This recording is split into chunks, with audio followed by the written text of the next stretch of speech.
Me présenter, donc le père Pierre-Marie Castegno, fais partie des serviteurs de Jésus et de Marie à l'abbaye d'Ourscan. Euh, Pourquoi un peu ma présence ici? Parce que ça va faire depuis maintenant, oui, 2001, ça fait combien? 13 ans, après être revenu d'Argentine, que je me suis impliqué dans la préparation au mariage. J'ai repris contact avec une professeure que j'avais eue en philosophie qui m'a aussi beaucoup, éclairé concernant la théologie du corps de Jean-Paul II, l'accompagnement des couples, etc., etc. Et donc ça fait 10 ans que je fais de l'accompagnement vers le mariage, mais de façon particulière, sachant que c'est assez différent de ce que certains d'entre vous sont peut-être impliqués dans la préparation au mariage, de ce que vous pouvez, les personnes que vous pouvez rencontrer en paroisse. Dans le sens où il s'agit de jeunes entre 20 et 30 ans, la moyenne d'âge c'est 20, 25, 26 ans, qui n'ont pas d'enfants, qui ont pour tous fait des études supérieures, qui à moitié vivent ensemble, à moitié ne vivent pas ensemble, et qui donc ont choisi de vivre cet accompagnement qui se fait, je veux dire, one-to-one, c'est-à-dire que je suis avec le couple pendant une dizaine de rencontres. Et j'invite aussi le couple à aller rencontrer un autre couple, et certains d'entre vous se sont prêtés, entre guillemets, à ce jeu de rencontrer, parce que c'est bien de rencontrer un moine, c'est magnifique, mais il y a des tas de choses qu'il ne peut pas dire. Alors on va vous distribuer des papiers avec des crayons s'il y en a qui n'ont pas de crayons. Si vous avez des questions que vous n'osez pas forcément poser. Voilà, donc du coup, juste pour vous dire que un peu d'où je parle, c'est un lieu un peu particulier, j'allais dire, dans le cadre de la préparation au mariage. Ce serait tout à fait différent si j'étais curé et je faisais de l'accompagnement vers le mariage en paroisse, où la plupart des personnes ont 1, 2 ou 3 enfants, 10 à 15 ans de vie commune, et de milieux sociaux, j'allais dire, très divers. Donc voilà, c'est les gens qui viennent me voir à Ourscan, ou quand j'étais en Alsace, j'étais pendant un temps, c'est des couples qui font une démarche volontaire, donc qui ont un désir d'un accompagnement, et cet accompagnement, au fond, moi, c'est vraiment, c'est devenu le point fort de mon ministère. J'y consacre beaucoup de temps parce que vous imaginez une dizaine de rencontres quand j'accompagne à peu près une dizaine de couples par an. Alors l'avantage de préparation au mariage, c'est que ça se termine. Donc du coup, on peut passer à autre chose. Et je dois dire que c'est très riche parce que peut-être vous connaissez, je prends un peu comme parcours quelque chose qu'a fait un des pères de Saint-Jean, le père, aidez-moi, Geoffroy Marie, qui a fait tout un questionnaire formidable avec 250 questions. Bon, je dis ça comme ça, je n'ai jamais compté, mais je trouve bien ce questionnaire parce que il revisite aussi la réalité humaine, parce que se préparer au mariage, c'est pas simplement méditer sur la Bible, c'est pas simplement préparer la cérémonie, c'est aussi réouvrir la valise avec laquelle on vient dans le couple, revisiter son éducation, revisiter peut-être les histoires antérieures, essayer un peu d'ouvrir, et ça, de ce point de vue-là, c'est très riche parce que c'est vraiment un accompagnement et qui ne peut se faire que, j'allais dire, avec seul à seul avec le couple. Il est hors de question de faire ça dans un groupe ou dans une assemblée à plusieurs, parce qu'on ne peut pas toucher des questions, je parle de rapport avec la famille, rapport avec la belle-famille, les questions qui ont trait au patrimoine, les questions qui ont trait à la sexualité, les questions qui ont trait à la foi de chacun, etc. Bon, bref, des tas de choses qu'on ne pourrait absolument pas dire et qu'on ne devrait pas dire, du reste, dans une assemblée composée de couples. Et voilà. Donc ça permet d'aller beaucoup plus loin. Et c'est vraiment très, pour moi, prêtre, en tout cas, c'est vraiment une grande richesse. C'est en même temps un temps de discernement. Il m'est arrivé peu de fois, mais m'est arrivé de conseiller au couple de ne pas poursuivre. Aussi, donc, c'est-à-dire que quand je m'implique, peut-être à tort ou à raison, je ne sais pas, beaucoup, peut-être plus que, bien sûr que beaucoup de prêtres, parce que les prêtres n'ont pas le temps d'avoir cette connaissance des couples de l'intérieur. Et quand je suis assez convaincu, encore une fois, ça m'est arrivé 2 ou 3 fois sur une centaine de fois, donc ça reste un pourcentage assez minime, mais quand je suis convaincu que ça va dans le mur, je le dis, quoi. L'avantage, c'est que je suis pas curé. Je dis ça juste pour que vous compreniez. Je suis prêtre, mais je suis pas curé de paroisse, parce que le curé de paroisse, juste pour votre information, lui, il peut pas avoir la même liberté que j'ai. Parce que le curé de paroisse, si un des 2 fiancés vit sur sa paroisse, à moins qu'il dise non, ça c'est l'état du droit canonique aujourd'hui, à moins qu'il dise non à un des piliers du mariage, indissolubilité, fidélité, etc., etc., en général ils disent oui à tout, à moins qu'il ne dise non, il ne peut pas dire, lui, moi je vous marie pas. Même s'il voit que ça va dans le mur. Il peut tirer la sonnette d'alarme, la sonnette des larmes aussi. Il peut mettre ce qu'on appelle des réserves, mais il peut pas dire je ne vous marie pas. Parce que c'est un droit des baptisés que l'accès au sacrement. Il y a une chaise encore devant, je sais que les premiers sont aidés, mais il y en a une devant. Allez-y. Allez, vous êtes le plus humble. Vous êtes le dernier, donc du coup, voilà, allez.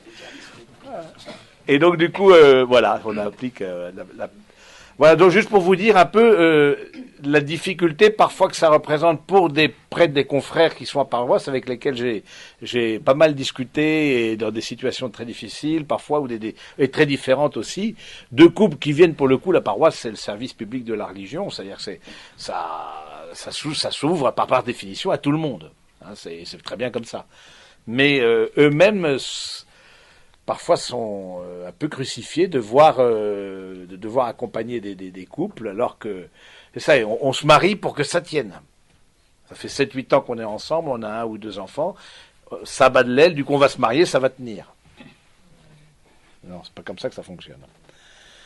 Et comme il peut pas dire non, voilà, donc voilà. Alors, on m'a demandé, voilà un peu d'où je vous parle, mon expérience, qui est bien particulière dans l'Église et dans le cadre de la préparation au mariage, et donc on m'a demandé ce topo. Donc je vais commencer par un topo, etc. J'espère pas trop long, et ensuite qu'il y ait des questions, parce qu'évidemment ça soulève énormément de questions. Cette réalité-là, comment accompagner comme parents ou grands-parents, le cas échéant, des jeunes qui sont en couple. Si vous êtes assez nombreux ce soir, c'est aussi que ça répond à une attente de votre part, quoi. Quelques données statistiques aussi pour savoir, donc ça c'est l'introduction encore, quelques données statistiques, savoir un peu dans quel univers on évolue. Il y a une enquête qui a été faite en 2012 auprès des 18-24 ans. Et on leur a demandé, pour vous, c'est quoi réussir sa vie? Donc 18-24 ans, c'est tout le monde, hein, par définition, là. Pas chez les catholiques, pas chez les étudiants, dès 18-24 ans. Et à près de 70%, ils ont répondu construire un couple stable et fidèle.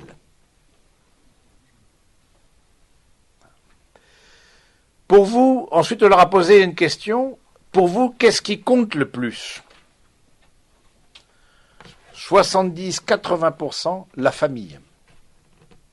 Qu'est-ce que vous mêlez comme valeur? L'argent, la réussite sociale, etc., etc. La famille, c'était la religion, je pense. Non, la famille. Donc, juste pour vous dire que, d'une certaine manière, les temps sont archi favorables.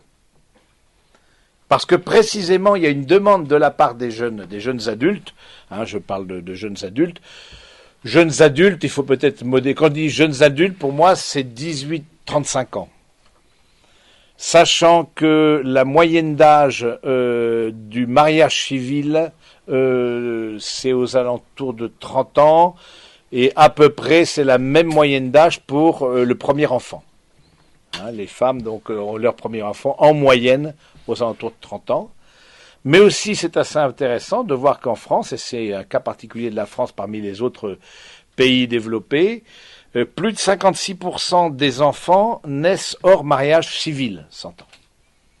Donc la question du mariage, même s'il y a une attente, la question du mariage en tant que tel se repositionne et se voit de façon très différente. Hein, et pour certains, ce qui sera le point fort de leur couple, ce sera l'enfant.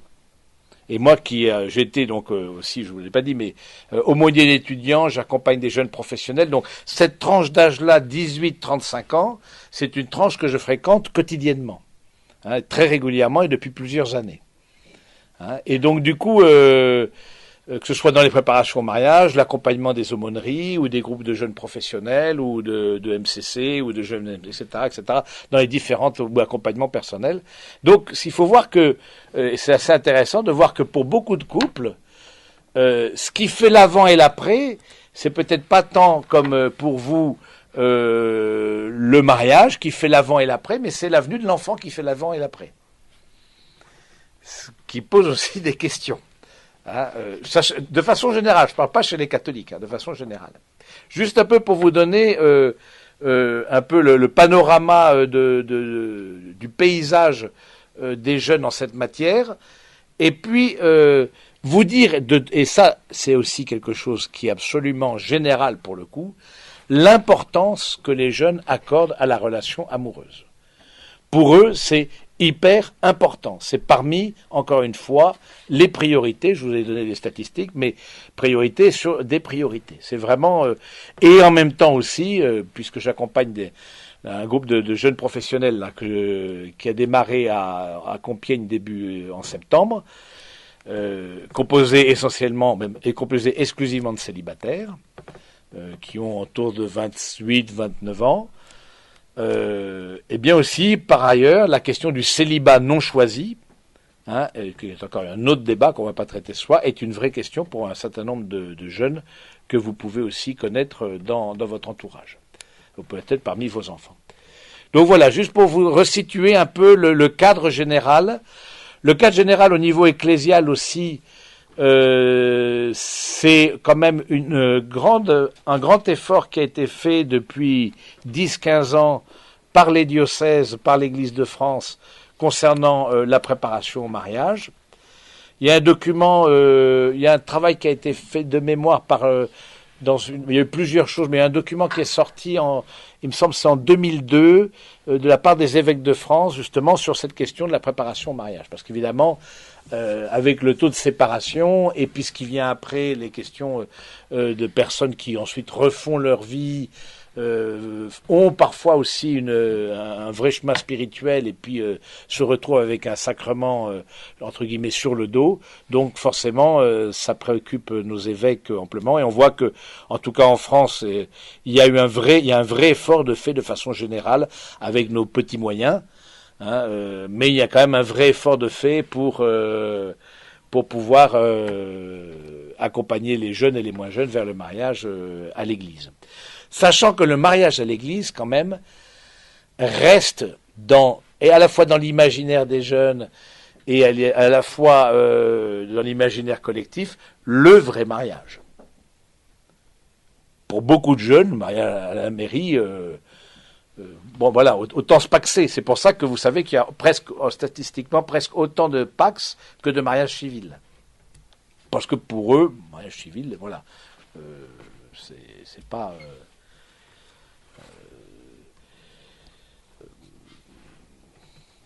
Alors j'avais fait les statistiques, juste pour vous dire, à peu près 34% des mariages civils ont lieu à l'église,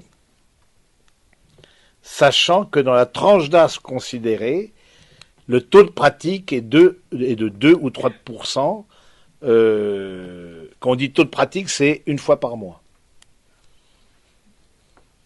C'est-à-dire que sinon, c'est plus pratiquant, c'est ce qu'on appelle les messalisants. Je ne sais pas si vous avez déjà entendu parler, vous êtes ici, j'ai vu vos bonnes têtes. On est pas mal de messalisants au mètre carré, là, donc dans la salle. C'est plus les pratiquants, c'est les messalisants. Vous n'avez jamais entendu parler de cette expression-là? Ah ouais, ça m'a fait barrer la première fois que j'ai entendu. Non, pratiquant, c'est une fois par mois. Voilà.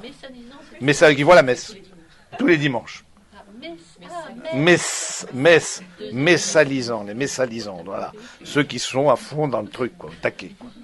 Au taquet de Jésus, c'est-à-dire, bon, vous, moi, j'espère en tout cas. Bon.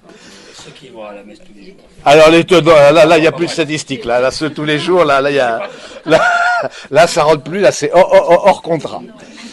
Alors, on peut rentrer dans notre domaine, accompagnement des jeunes qui sont en couple. Alors, j'ai trois petites parties.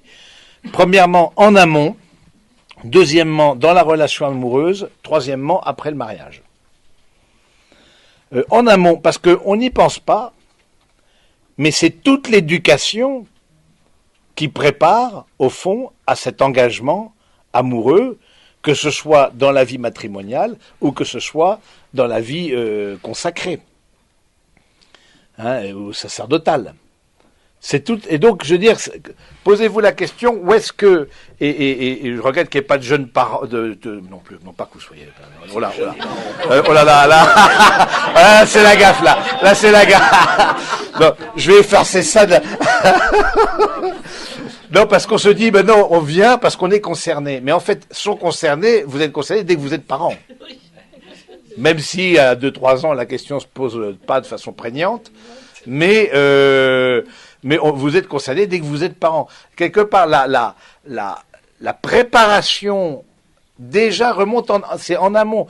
Quelle est l'éducation que vous avez donnée à l'amour? Comment vous avez parlé de l'amour à vos enfants? Comment vous en témoignez en couple?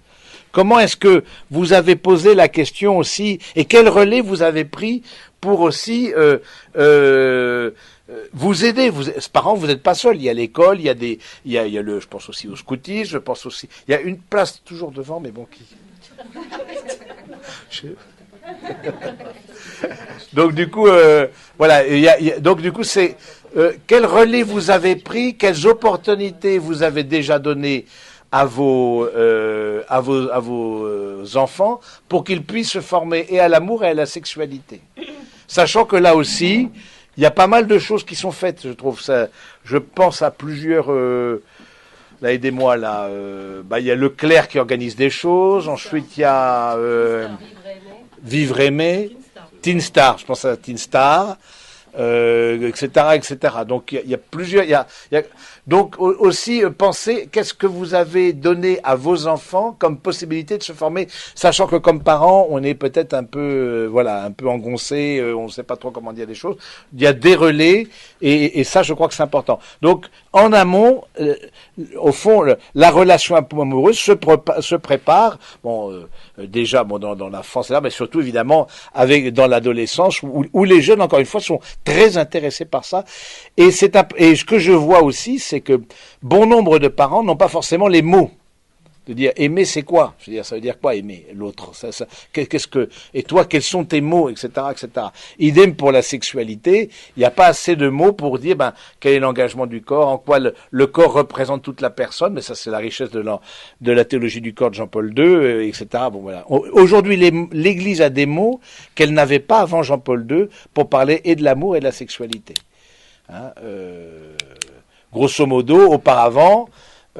C'était ceux qui brûlent, qui se marient, et les autres qui se donnent au Seigneur. C'est ce que dit saint Paul, noir sur blanc. Et vous trouverez exactement la même chose chez saint Augustin.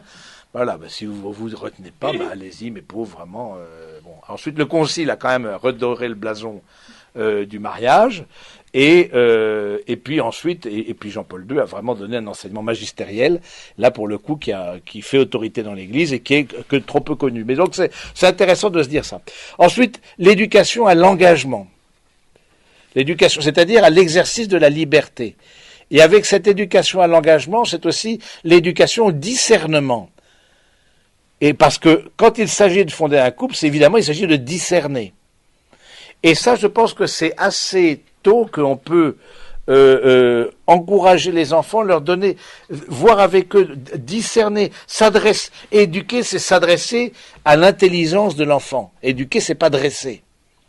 Éduquer, educere, c'est-à-dire conduire vers. Donc c'est vers où vous voulez conduire, où vous avez conduit déjà vos enfants, etc. Donc la question du discernement, parce que tout ça, vous l'avez bien compris, ça leur servira au moment d'entamer une relation amoureuse, parce que ça les aidera à un peu discerner les choses. L'engagement à la liberté, c'est aussi l'engagement au renoncement. Choisir, c'est renoncer, on le sait très bien. Et donc, dans le couple, et a fortiori dans le mariage tel que l'Église catholique le conçoit, la liberté est une des conditions sine qua non du mariage pour l'Église catholique, de même pour le mariage civil. Hein, donc, parce qu'il y a des déclarations de nullité aussi dans le cadre du mariage civil par manque de liberté. Sur ce point-là, on reviendra après, mais la question de la liberté. Ensuite, le discernement, la manière d'envisager les événements, les personnes. Posez-vous la question aussi, même parce que, par définition, si c'est l'aîné qui commence une relation amoureuse, quel est l'impact sur la famille de la relation qu'a l'aîné? Imaginons que ce soit l'aîné qui commence. Alors, c'est pas toujours l'aîné qui commence, mais imaginons. Mais du coup, vous avez, je trouve là, un beau matériau, si je peux me permettre, pour pouvoir parler aux cadets. C'est-à-dire, tirer quelque part, faire une relecture avec eux. Comment est-ce que, comment tu les perçois, comment, ou que eux aussi, quand ils ont une maturité suffisante, puissent aussi témoigner. Hein, devant leur famille et dire aussi comment ils vivent les choses. Donc je pense que là aussi c'est quelque chose à tenir en compte, l'influence que la relation amoureuse a sur les autres enfants, avec la question par exemple de la cohabitation. Hein, la cohabitation de moins en moins juvénile du reste, hein, mais qui est aussi une vraie question. Alors, je n'ai pas donné les statistiques, 90% des couples, mais tout couple confondu, ont déjà une vie commune avant le mariage civil. Hein, ça aussi, c'est important de souligner ça. Donc l'influence sur des aînés sur les cadets, et de faire prendre aussi conscience aux aînés que quelque part ils ouvrent un chemin. Surtout quand c'est le premier. Hein. L'influence dans le couple de parents.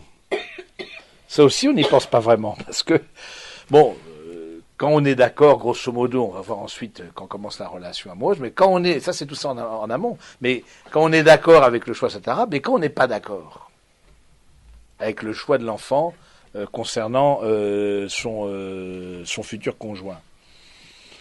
Mais que un peut-être est d'accord, est plus open, l'autre moins open, l'un met je veux dire, la barre assez haut, etc. Il faut qu'il coche toutes les cases. L'autre dit, ben non, mais s'il coche pas toutes les cases, bon, ben voilà, bon, ben on accueille, bon, voilà.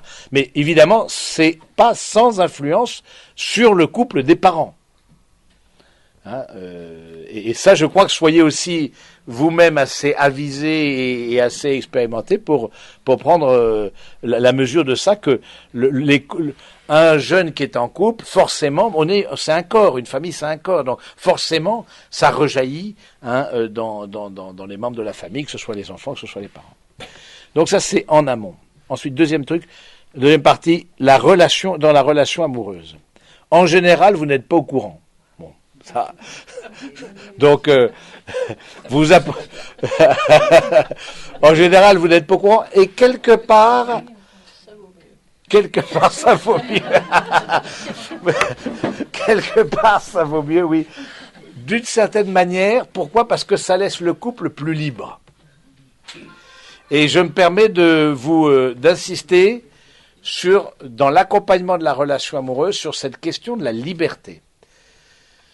Bien sûr, c'est une des conditions du mariage à l'Église, comme une des conditions du mariage civil, mais la liberté, pour moi, c'est parmi les 4 piliers que l'Église met comme important, indispensable pour le mariage religieux, sacramentel. La liberté fait partie du pilier le plus menacé.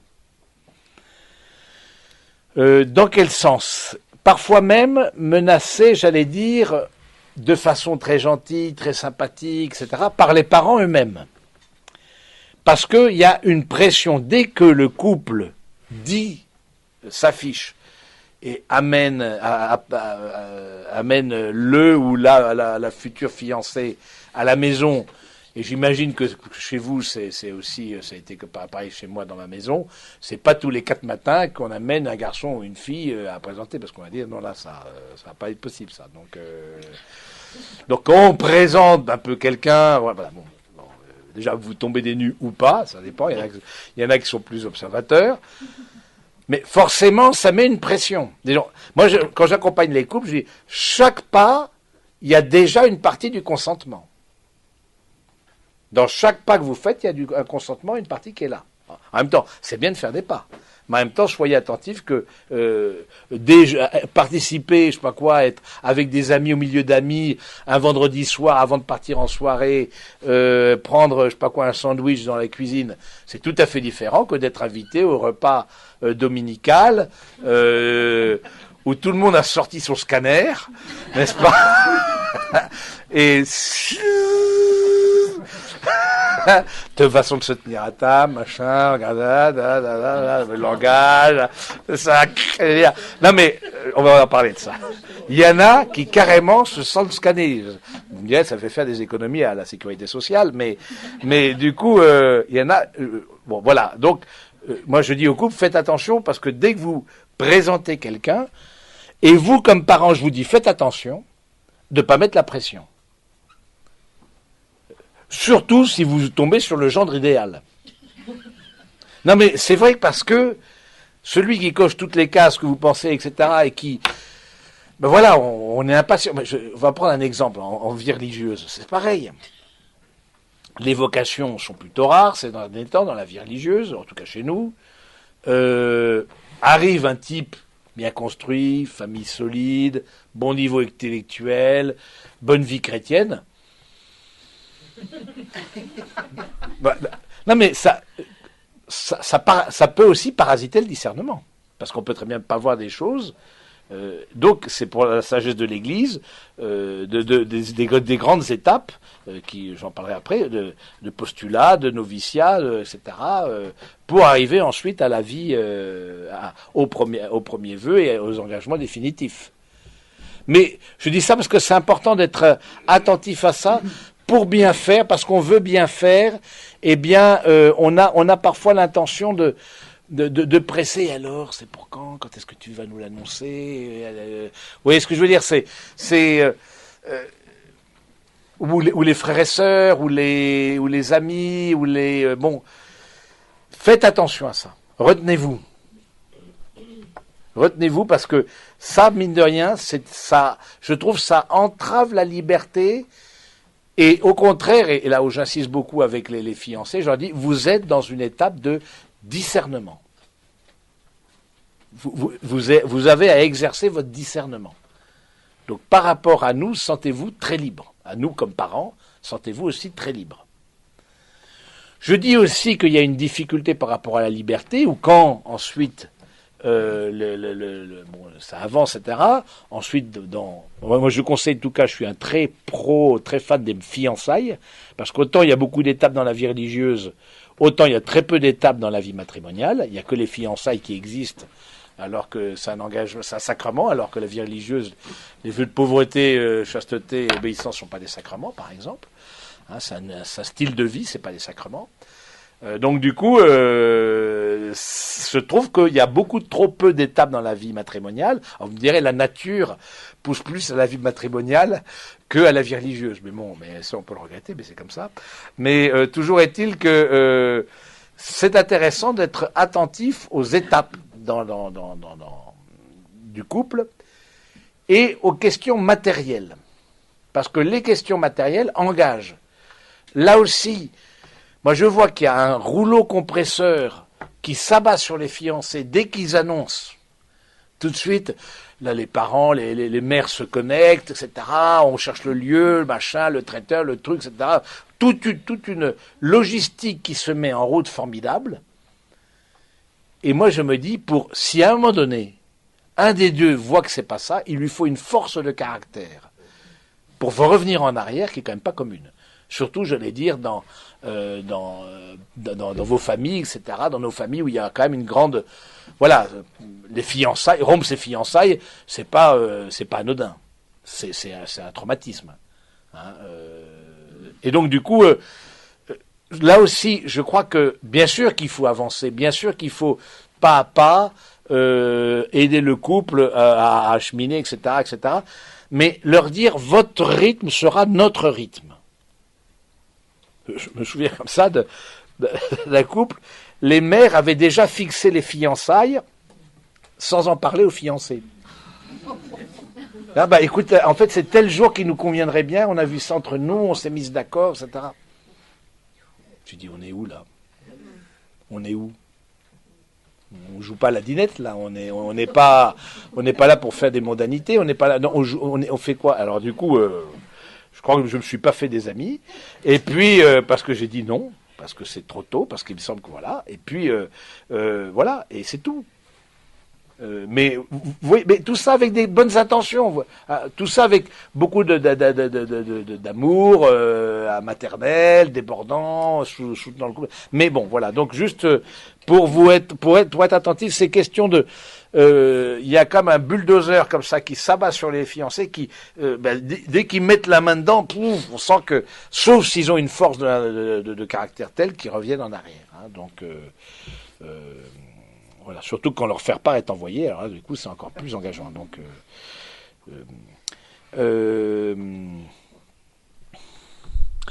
intéressant si vous avez parmi vos enfants des jeunes qui vivent, qui cohabitent avec leur futur conjoint ou possible conjoint. Je pense que c'est intéressant de... comme je vous l'ai dit, j'accompagne parmi les fiancés que j'accompagne, ou les jeunes que j'accompagne, c'est moitié-moitié, grosso modo. Là aussi, qui n'est pas du tout représentatif des statistiques, où c'est 90-10 à peu près. Et donc, du coup, c'est intéressant de leur faire comprendre que, en tout cas, toujours vous êtes dans le domaine du conseil, et de les inviter à prendre la mesure de combien la vie commune engage. Là aussi, moi je suis un grand fan du discernement et un grand fan des étapes et de la liberté dans l'engagement. Prenez juste, c'est votre choix, ok, vous avez 25 ans, vous travaillez tous les deux, etc., etc. Vous avez plus le levier de l'argent, attention, tant que tu es sous mon toit, ça ne se passera pas, etc. Bon, aujourd'hui c'est de moins vrai. Maintenant, c'est pas pour ça que la vie commune n'engage pas. Et de souligner ça auprès des enfants, que c'est pas anodin, et que c'est aussi l'engagement. Donc, qu'est-ce qu'ils ont pris en amont pour eux discerner? C'est l'engagement matériel, on partage les frais, c'est l'engagement des corps, c'est l'engagement des familles, parce que forcément, quand on reçoit, on va aujourd'hui, vous les recevez tous les deux. Ça peut pas être à mon avis, ça peut pas être autrement. Et s'ils passent des vacances chez vous, ce sera difficile de leur demander de faire chambre à part. Me semble-t-il, parce que si vous voulez de ce côté-là, en tout cas, je crois pas que ce soit la bonne solution pour les aider à discerner. Ça peut que les braquer, et donc du coup vraiment, je pense qu'il faut être plutôt dans un accueil, je vois tous mes neveux, par exemple, vivent en couple, maintenant on dit vivre en couple, c'est-à-dire une vie commune. Bon voilà, on les accueille, on a une maison de famille, on les accueille, c'est comme des couples, quoi, voilà. Il n'y a que quand ils viennent faire des retraites à Ourscan, où là, il y a un mur barbelé, et d'un côté garçon-fils, la dernière retraite, mais c'était pas dans le programme ça, on m'avait pas dit que c'était... ma petite dame, il y a plein de choses qui sont pas dans le programme quand vous vous mariez, donc du coup, préparez-vous, justement c'est l'entraînement. Donc, voilà, mais vous, je crois comme famille, ça paraît... Vous pouvez leur dire votre sentiment, vous pouvez leur dire, écoute, tu nous connais notre cheminement de foi, tu connais... Ça ne nous met pas à l'aise. Sache-le. On vous respectera. Mais c'est important qu'ils sachent aussi votre sentiment. Peut-être d'eux-mêmes, ils vont dire, écoute, pour pas faire d'histoire, pour les plus jeunes aussi, on décidera d'eux. mais que ça, je pense que c'est plus les inviter à la réflexion que d'affirmer un interdit, qui de toute façon sera mal pris. Et donc du coup, de leur dire, bah voilà, sache que nous, tu connais notre position, ça veut dire que vous l'avez dite, ça veut dire que vous l'avez expliqué, donc vous avez eu des mots pour expliquer votre position sur la vie commune ou la non-vie commune avant le mariage, et puis bon, si malgré tout c'est leur choix, ben voilà, c'est en âme et conscience que eux aussi, vous les invitez à faire un choix aussi. Parce que sinon, si vous êtes trop raide, ça va être compliqué. Peut-être il y aura certainement des questions là-dessus. En tout cas, je vous invite pas à une raideur sur cette question-là, même sur n'importe quelle question. Je pense que c'est vraiment être dans l'accueil, mais aider l'autre à cheminer, aider l'autre à se poser les bonnes questions, aider l'autre à discerner. Hein. Quand l'autre est présenté à la maison, je pense que c'est d'abord la priori de bienveillance. Moi, j'ai eu des cas, j'ai accompagné des couples où là, moi, j'étais complètement sidéré. Sidéré parce que l'autre n'a pas fait la grande école qu'il fallait, parce que l'autre n'a pas le milieu que moi je veux, parce que l'autre, etc. Tout de suite, sans même le connaître, il était mis au banc. Voilà. Je me souviens comme ça d'un cas. Le jeune homme arrive dans la famille de la jeune fille. Bon, comme c'est la première fois, donc forcément, ils sont un peu intimidés. Rappelez-vous aussi votre, le temps présent, c'est-à-dire votre jeunesse. Mais rappelez-vous, voilà, j'essaie de me rattraper. Voilà, donc rappelez. Mais voilà, il y a tout, on est émoustillé, voilà. Et donc, il apporte un cadeau. Bon, comme ça se fait. Bon, le cadeau, tenez-vous bien, il est resté dans la cuisine tout le week-end. Sans être ouvert. Quand il me racontait ça, il en avait les larmes aux yeux. Alors que c'est un type qui est ingénieur, mais je sais pas, dans la tête des parents, parce que les parents, forcément, projettent sur les enfants leur propre couple, ce qui est bien. Et là, vraiment, il y a une forme de désappropriation à faire de votre côté. C'est-à-dire que c'est pas forcément le casting que vous auriez choisi, mais c'est celui qui se présente. Je vais vous donner un cas. J'accompagne en ce moment justement des couples comme ça. C'est une fille d'un des patrons du CAC 40. Et lui, c'est un artiste, mais c'est pas une superstar. Il n'a pas vraiment de contrat. Il se cherche professionnellement. Il a 38 ans. Voilà. Alors j'ai eu le papa au téléphone pour autre chose et il me demandait c'est la première fois que ça m'arrive, un peu des tuyaux pour faire son discours. Mais bon, ça du coup... Et du coup on a parlé. Je lui dis, mais il m'appelait pas pour ça. Bon, on a parlé. Et je lui dis, vous, comment vous... moi, un peu, voilà, comment vous voyez, parce que c'est quand même des profils un peu différents. Il m'a dit, oui, c'est vrai, c'est pas le casting qu'on aurait voulu, tout ça, mais... Bon, en même temps, un tel est très sympathique, très bon. Il faut dire qu'il avait été un peu habitué, puisque son fils s'était marié avec une Tunisienne musulmane convertie ensuite au catholicisme. Donc, visiblement, dans la famille, ils ont dû s'habituer à des modèles différents. Bon, voilà, mais c'est un couple qui marche, semble-t-il, ça. Mais juste pour dire, c'est pas parce que c'est pas ce que vous attendiez que ça va pas forcément marcher. Moi, ce couple-là, je les ai rencontrés, justement, quand j'accompagne, j'appuie là où ça fait mal et je remue le couteau dedans.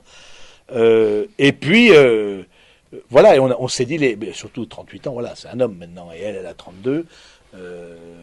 C'est des gens qui savent ce qu'ils font. Mais je leur ai simplement dit, est-ce que vous avez pris conscience, par exemple, de la difficulté par rapport à la vie professionnelle, par rapport au papa qui, lui, est un grand entrepreneur du Nord, avec une tradition d'entrepreneur de siècle en siècle. Bon, un artiste qui n'a pas vraiment de contrat, qui cherche, qui va peut-être ouvrir un food truck. Vous savez ce que c'est les food trucks, un camion pour manger, etc. Bon. Donc, voilà, donc c'était pas... mais bon, mais en même temps, je vois le couple très uni, très soudé, très... les deux familles sont des familles unies, chrétiennes. Donc voilà, mais voilà, c'est intéressant de voir ça, de se dire, c'est pas parce que c'est pas ce que j'avais prévu que ça va pas marcher. Mais à l'inverse, c'est pas parce que tous les feux sont au vert que ça va marcher. Si vous voulez, en la matière, il n'y a pas de recette miracle, ça vous l'aurez compris. En la matière, c'est vraiment du cas par cas. Moi, je connais comme ça. Je n'avais pas préparé au mariage, mais un couple de jeunes, etc., hyper catho, hyper engagé, etc. Puis pour un problème particulier, 2 ans après, ils demandent une nullité. La famille archi catho, super célébration, super préparation, les gens pas très spirituels la préparation. Et on se dit, voilà, qu'est-ce qui s'est passé, sachant que une de mes convictions, c'est que dans la préparation, entre 50 et 80% des difficultés des couples sont là, présentes. Il faut détecter la mine. Hein, il y a des mines à retardement, des bombes à retardement, des mines comme ça, et donc il faut détecter, parce que, justement, c'est ce que permet le contact personnel. Parce que, par exemple, un truc comme ça, le fameux le CAC 40, là, une mine tout de suite à détecter, enfin, la disparité de fortune est considérable. Lui vient d'une famille de classe moyenne, aisée, il n'a jamais manqué de rien. Mais quand vous êtes, je sais pas quoi, c'est pas le cas, patron de l'an 20, quand vous êtes patron, etc., vous jouez pas du tout dans les mêmes cours. Du coup, premier truc, ça, à discerner, vous allez voir monsieur le notaire, séparation, vous faites un contrat de mariage, et séparation de biens. Comme ça, tout le monde est d'accord. Comme ça, on n'épouse pas l'autre pour son argent. Vous voyez, des choses comme ça. Mais je suis persuadé que... Et quelque part, ça a rassuré aussi de voir, voilà, il y a une véritable amour et non pas... parce que c'est vrai, si vous épousez le fils d'assaut, vous épousez un peu les grands de ce monde, les très grosses fortunes, on se dit, mais voilà, surtout quand on rentre pas dans les clous, surtout quand on a... Qu'est-ce qu'ils recherchent, quelle recherche, etc. Donc, ensuite, donc laisser de côté les préjugés sociaux, parce que c'est vrai qu'on se projette, et puis aussi... et tout en étant bienveillant, alors si on voit pas de difficultés, comme je voulais dire, se retenir de vouloir aller trop vite. Si on voit des difficultés, on peut inviter à la réflexion. Tout dépend de l'âge. Encore une fois, c'est à 32 ans, 38 ans, c'est un homme, c'est une femme. S'il en a 22, on joue pas du tout dans la même cour. Et donc du coup, vous invitez à la réflexion, etc. Mais en face de vous, vous avez une liberté. De toute façon, vous avez une liberté. Et que vous le vouliez ou non, ira ou non vers le mariage, selon le cas, ou en tout cas, en aucun cas, que ce soit un cadre plutôt favorable qui se présente, ou que ce soit un cadre compliqué qui se présente, ne poussez pas vers le mariage. En aucun cas. Vraiment, ça, je vous mets en garde contre ça, parce que je l'ai vu beaucoup de fois. Donc, poser la question au couple, qu'est-ce que vous avez eu comme discernement, comme accompagnement. La grâce d'être dans l'église, c'est qu'on est accompagné. C'est quand même une grâce. Moi, je me demande comment font beaucoup de gens qui sont pas dans l'église, qui n'ont pas la foi. Bon, ils ont leur bonne volonté, beaucoup d'amour, mais ils sont très seuls. La grâce dans l'église, vous pouvez avoir une soirée comme celle-ci, vous pouvez avoir les CPM, les centres de préparation au mariage, vous pouvez avoir des sessions, etc., etc. Il y a beaucoup de choses qui existent par rapport au mariage et à la préparation au mariage. Ça, de ce côté-là, prenons conscience de la chance que nous avons. Et donc, insister donc pour le discernement, la bienveillance. Peut-être vous pourriez insister aussi sur les étapes.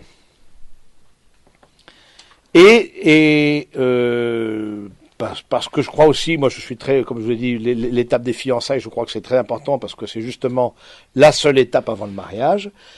Et puis inviter le couple, non pas forcément face à souligner les différences, mais peut-être à souligner les déséquilibres. C'est pas pareil un déséquilibre et une différence. Un déséquilibre, c'est quand vous sentez que l'un veut sauver l'autre et que l'amour de sa nature implique la réciprocité. Et donc, parce que ça demande la réciprocité, mais vous sentez au fond, l'un ou l'autre est très fragile psychologiquement, supposons, et l'autre, inconsciemment, eh bien, veut être sauveur. Hein, un amour sauveur. Ça, évidemment, ça va au carton. C'est impossible que ça aille autrement.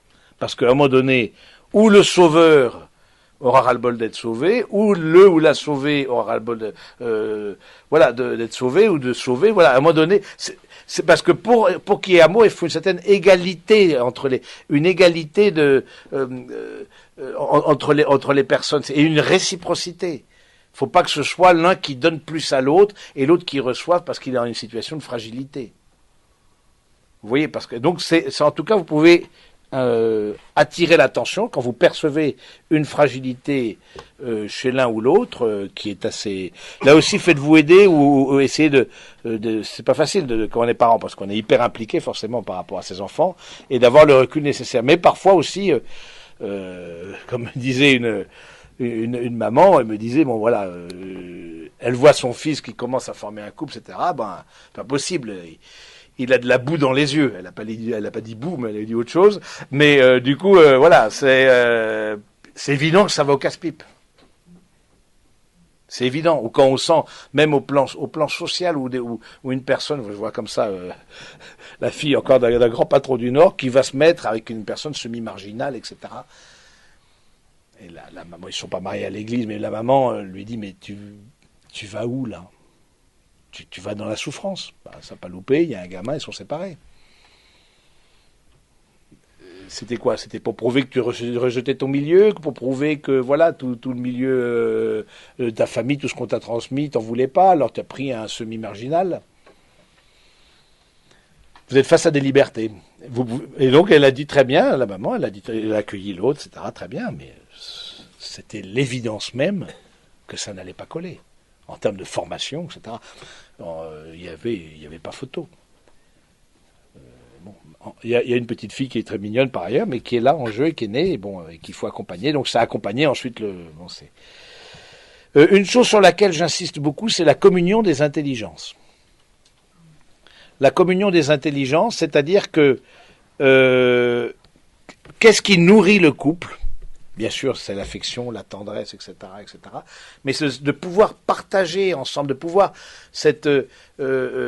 envisager choses, événements et personnes de la même manière. C'est cette intelligence commune, cette complicité.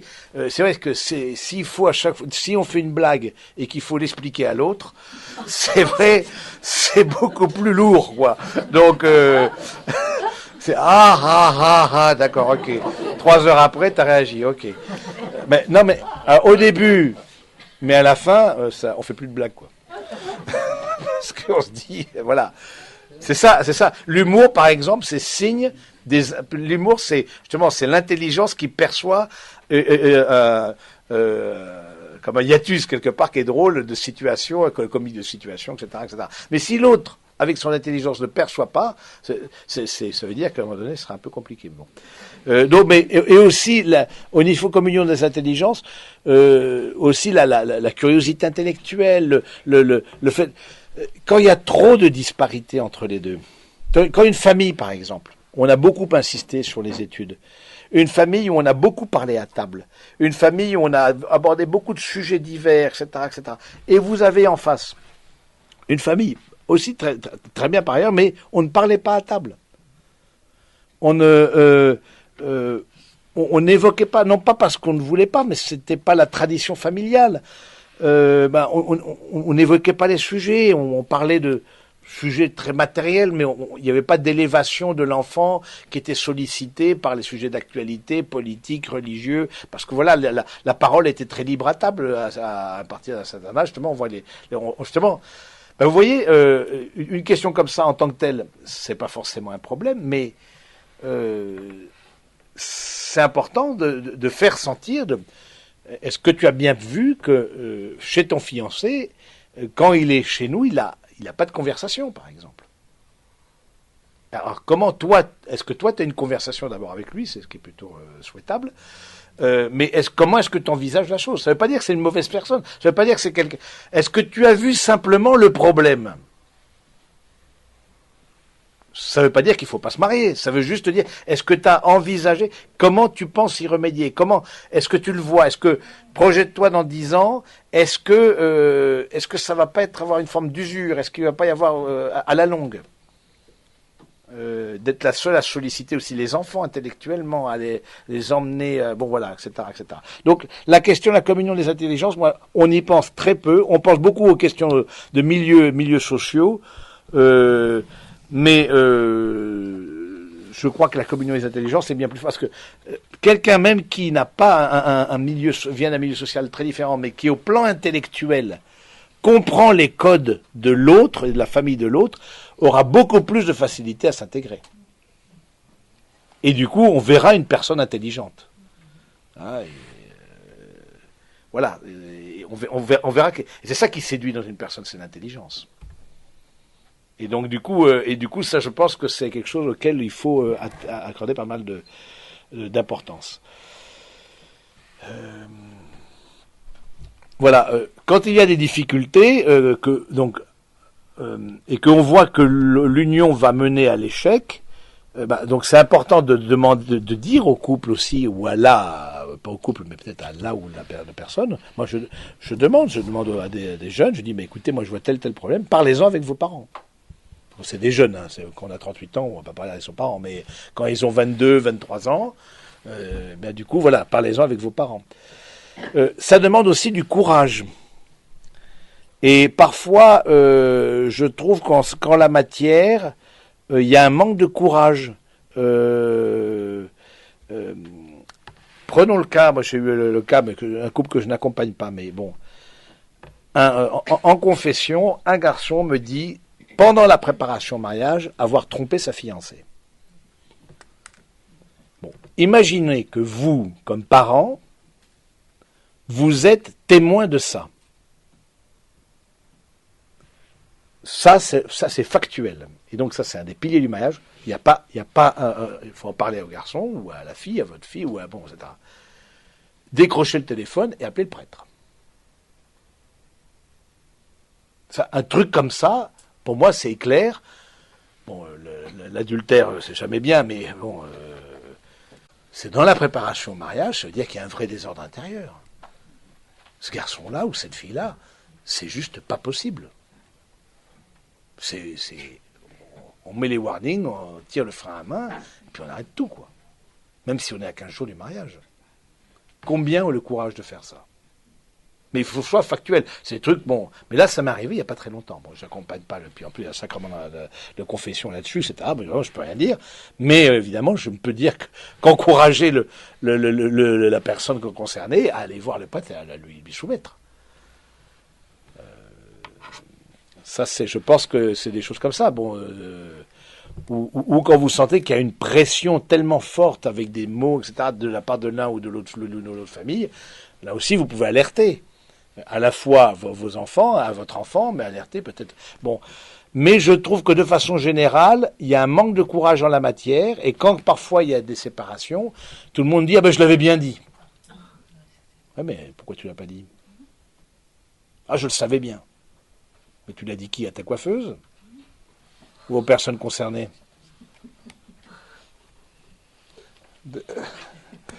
Donc voilà, je pense que de ce côté-là, il y a aussi un courage à avoir, sachant qu'il faut que ce soit objectif. Donc faites-vous aussi vérifier, il y a des choses qui sont objectives. Mais parce que c'est sûr qu'un prêtre qui reçoit un coup de ça m'est arrivé, un coup de téléphone de parents comme ça, de jeunes qui l'accompagnent, forcément il est sur la défensive, il dit qu'est-ce qui va se passer, etc. Bon, et bon, alors du coup il suffit juste de rassurer, mais s'il y a des choses qui sont objectivement graves, et que le prêtre est comme des addictions par exemple, comme bon, etc., etc. Bon, a fortiori si la personne a été mariée avant et ne l'a pas dit, ou bon, ça c'est carrément un cas de nullité massive, ça. Mais bon, tout ça, il faut avoir le courage de le dire. Alors j'interroge moi quand je prépare les couples, j'interroge les témoins, c'est-à-dire que j'ai vu cette pratique en Argentine et que je trouvais heureuse. Alors l'avantage en Argentine, c'est qu'on habite beaucoup plus proches les uns des autres, mais du coup et le prêtre reçoit les témoins personnellement. Là, je leur envoie un mail en leur posant un certain nombre de questions. C'est rare qu'il y ait de grosses révélations, ça m'est jamais arrivé, mais du coup, eux-mêmes sont assez favorablement impressionnés. C'est la première fois qu'on nous consulte, parce qu'ils sont témoins de l'Union. Même s'ils sont témoins de l'Union, ils sont témoins de l'Union. Donc, voilà, et sachant que ça restera, entre nous, ce qu'ils pourront dire de... voilà. Donc, ensuite, après l'engagement, une fois l'engagement scellé, le mariage scellé, etc., évidemment, une fois qu'il y a un engagement, soutenir l'engagement, quoi. Qu'est-ce que je vous dis? Moi, je vois pas d'autres possibilités une fois que c'est plus l'heure du discernement, c'est l'heure de l'accompagnement. C'est l'heure de l'accompagnement et de la proximité. Voilà ce que je voulais vous dire ce soir.